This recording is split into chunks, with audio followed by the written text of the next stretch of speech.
మీ ఎలాంటి వ్యాపార ప్రకటనలకైనా వెంటనే మా ఛానల్ సంప్రదించండి. ప్రస్తుతం మనతో పాటు సుప్రసిద్ధ జ్యోతిష్య వాస్తు పండితులు బ్రహ్మశ్రీ డాక్టర్ నాయకండి మల్లికార్జున శర్మ గారు ఉన్నారు. 2026 జనవరి మాసం కర్కాటక రాశి వాళ్ళకి ఎలా ఉండబోతుందో గురువుగారిని అడిగి తెలుసుకుందాం. నమస్కారం గురువు. నమస్కారం అండి. గురుగారు, జనవరి మాసం 2026 కర్కాటక రాశి వారి పరిస్థితి ఏంటి? ఎటువంటి అదృష్టం ఈ నెల వేళకు వరించబోతుంది? తప్పకుండా. ఓం శ్రీ గురుభ్యో నమః. ఓం శ్రీ మాత్రే నమః. కర్కాటక రాశి వాళ్ళకి జనవరి నెలలో ఏ విధంగా ఉండబోతుంది అంటే, మనకి జనవరి నెలలో డిసెంబర్ 31 తారీఖు నుంచి జనవరిలో చాతుర్గ్రహ కూటం అనేది ఏర్పడుతుంది. అంటే రవి, బుధ, శుక్ర, కుజులు 4 గ్రహాలు ధనస్సు, మకర రాశిలో సంచారం చేయటం జరుగుతుంది. అయితే ఈ 4 గ్రహాలు అలానే గురువు మిథున రాశిలో వక్రగతిలోను, శని మీనరాశిలోను, రాహుకేతులు కుంభ సింహరాశిలో సంచారం చేయడం జరుగుతుంది. ఇవన్నీ కూడా గోచారరీత్యా చెప్పబడే ఫలితాలు అంటారు, కానీ బర్త్ చార్ట్ని అనుసరించి చెప్పబడే ఫలితాలు అనేవి కావు. అంటే ఎంత కృషి చేసినా కూడా ఎంతో అదృష్టం అనేది ఒక సెకండ్లో రావచ్చు, ఒక నిమిషంలో రావచ్చు, మనం తొందరగా ఎంతసేపు అయినా రావచ్చు. అయితే ఇక్కడ ఎలా ఉండబోతుంది అని అంటే, ఓవరాల్గా కర్కాటక రాశి వాళ్ళకి ప్రధానంగా వ్యయస్థానంలో గురువు యొక్క సంచారం, వ్యయస్థానంలో గురువు యొక్క సంచారం అనేది ఉంది. అంటే గురువు ఏమిటి అంటే, కర్కాటక రాశి వాళ్ళకి ప్రధానంగా షష్టమాధిపతి, అలానే వీళ్ళకి వచ్చేటప్పటికల్లా భాగ్యాధిపతి. అంటే ఇలాంటివన్నీ కూడా ఇక్కడ ఎక్కడైతే మనకి భాగ్యాధిపతి అలానే షష్టమాధిపతి అయిన గురువు వ్యయస్థానంలో ఉండి వక్రస్థితిలో ఉండటం వల్ల అధిక లాభాలు కలుగుతాయి. ఎలాంటి లాభాలు? గురువు ధనకారకుడు, యశస్కారకుడు, సంతానకారకుడు, లైఫ్ని ఒక ఉద్యోగాన్ని ఇచ్చేవాడు వాడే గ్రహమే. లైఫ్ని లీడ్ చేసేది, గ్రోత్ పెంచేది, ఇన్కమ్ హై చేసేది ఏంటంటే గురువే. విద్యార్థులకు విద్య అంటే విద్యార్థులకి అనుకూలంగా ఉంటుంది. వేరే వ్యాపకాలను తగ్గించుకొని ఆ జనవరి ఏదైతే ఎగ్జామినేషన్ రాస్తారో, అది కాంపిటేటివ్ ఎగ్జామినేషన్స్ అనుకోవచ్చు, నీట్ అనుకోవచ్చు, లోకల్గా ఎగ్జామినేషన్, అలాంటి ఎగ్జామినేషన్ పడితే మన వాళ్ళు మళ్ళీ అడుగుతారు, మన ఐఐటీలో నీటో చెప్పామంటే జనవరి లేదు కదా గురువు గారండి అంటారు, ప్రశ్నిస్తుంటారు. పాపం తెలివిగా ప్రశ్నించే వాళ్ళు చాలామంది ఎక్కువ మంది ఉన్నారు. అయితే ఎగ్జామినేషన్ ఉంటేనే పాయింట్ చెప్పా, అంటే అది కాంపిటేటివ్ ఎగ్జామినేషన్స్ ఏమన్నా గవర్నమెంట్ సెక్టార్లో వేస్తేనే. ఐఐటీ నీట్ అనేవి లేవు, ఇంటర్మీడియట్ ఎగ్జామ్స్ లేవు, 10th క్లాస్ లేవు, డిగ్రీ లేవు, పోస్ట్ గ్రాడ్యుయేషన్ లేదు.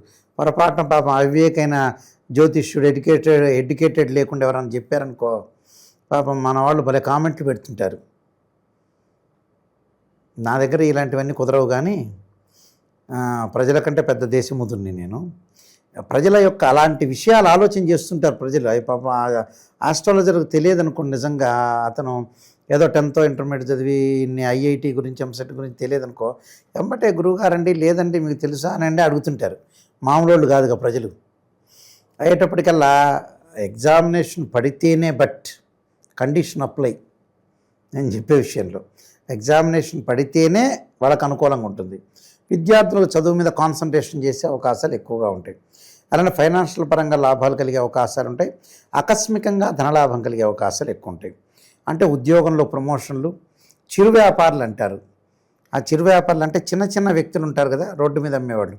అలాంటి వ్యక్తులు యాక్చువల్గా ఏంటంటే వాళ్ళకి సంపాదన పెరుగుతుంటుంది. అందరికీ పాపం మంచి సంపాదన పెరగాలి, అందరూ బాగుండాలి, సర్వే జనా సుఖినో భవంతు అంటారు. అందరూ మంచిగా ఉంటేనే ప్రపంచం అనేది నడుస్తుంది. ఎప్పటికైనా మన టికెట్ రెడీగా ఉంటుంది, మనం చనిపోవడానికి గ్యారంటీగా ఉంటుంది. కానీ ఉన్నంతలో ఎవరి మీద ఓర్చలేంతనాలు ఇలాంటివన్నీ తగ్గించుకోవాలి. అయితే గురువు యొక్క బలం వల్ల విశేషంగా మంచి జరిగే అవకాశాలు ఎక్కువ ఉంటాయి. మరి గురువేనా గురువు గారు మిగతావి లేవా అనే ఆలోచన కూడా మనకు వస్తుంది కదా.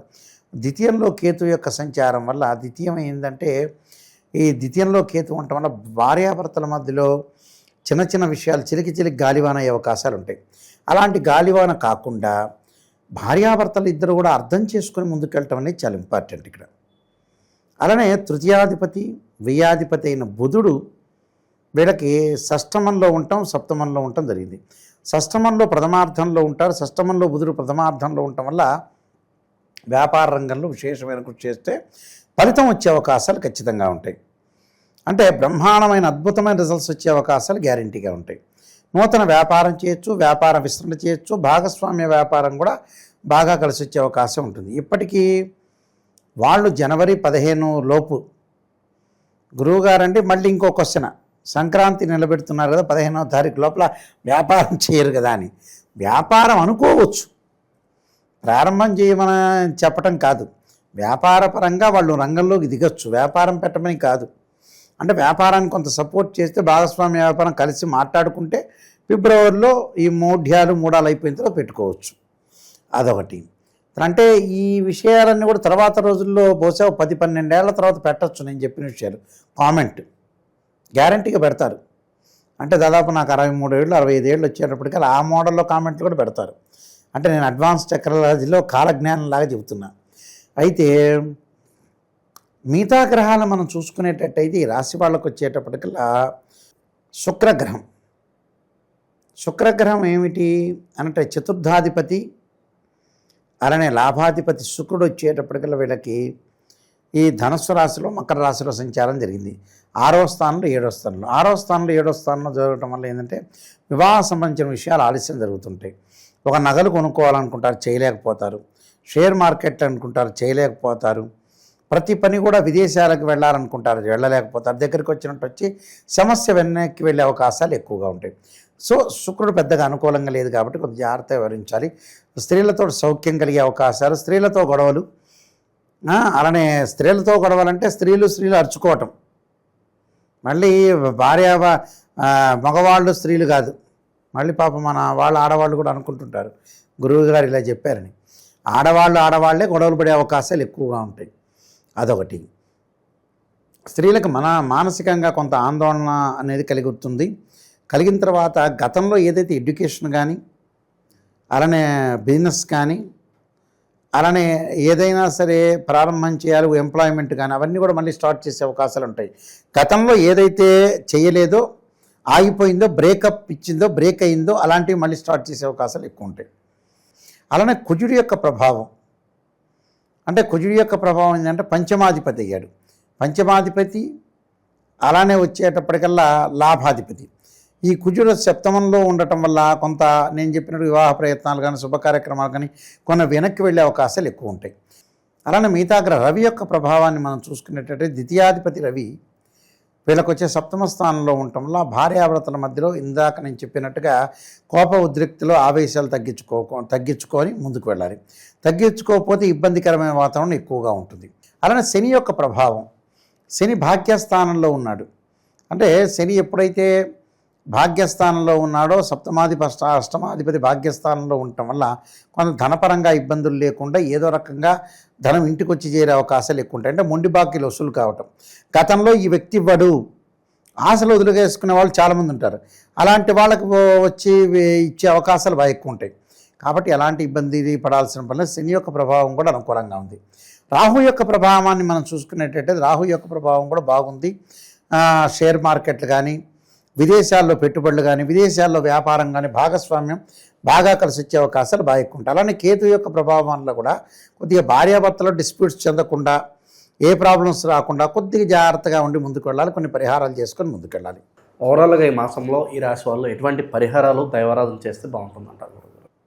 వీళ్ళు ముఖ్యంగా ప్రధానంగా పరిహారం అంటే ఏంటంటే ఓం నమో నారాయణాయనమన అష్టాక్షరి మంత్రాన్ని, అలానే ప్రత్యేకంగా వీళ్ళు చేయాల్సిన శని యొక్క ఆరాధన చేయాలి.